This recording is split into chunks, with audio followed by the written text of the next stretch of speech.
Sale temps pour la presse. Aux ordres.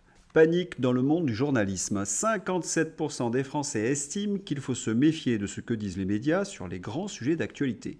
Les journalistes se réunissent lors d'une table ronde pour se remettre en question. On peut, par charité chrétienne, leur suggérer quelques pistes. Abandonner le wokisme et le progressisme. Il faudra un effort de longue haleine pour purger les universités et les institutions. Aux États-Unis, le crépuscule du wokisme.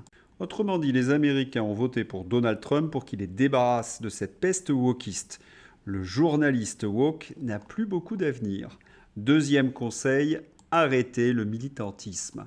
Ce qu'il y a d'absolument scandaleux avec Wikipédia, c'est que cette encyclopédie participative soit annoncée comme neutre et informative alors qu'il s'agit d'une entreprise de démolition aux mains d'idéologues d'extrême gauche.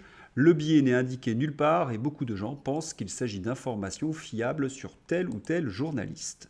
Ainsi, Salomé Saké, journaliste très engagée, d'extrême gauche, qui voit des fachos partout, est présentée comme une journaliste sans étiquette politique. Quant à Eugénie Bastier, journaliste au Figaro, elle est littéralement diabolisée, étiquetée d'extrême droite. Et pourquoi ? Parce que dans Wikipédia, on utilise certaines sources, notamment les journaux d'extrême gauche, pour construire toutes ces biographies. Le diable qui se mord la queue. Tant que ces journalistes d'extrême gauche confondront militantisme et information, ils seront condamnés à disparaître. Libération, leur mec, n'a plus de lecteurs et ne survit que de l'aide de l'État. Troisième conseil, cessez de tendre le micro à des politiques non représentatifs.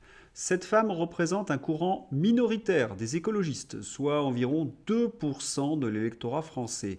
Mais sa parole radicale est omniprésente dans les médias français. Pourquoi ? Je crois avoir répondu à cette question. Autre conseil, cessez d'être aux ordres. Et oui, ces journalistes n'ont eu de cesse que de défendre l'indéfendable. Les politiques sanitaires, les politiques européennes, voire les politiques économiques d'Emmanuel Macron.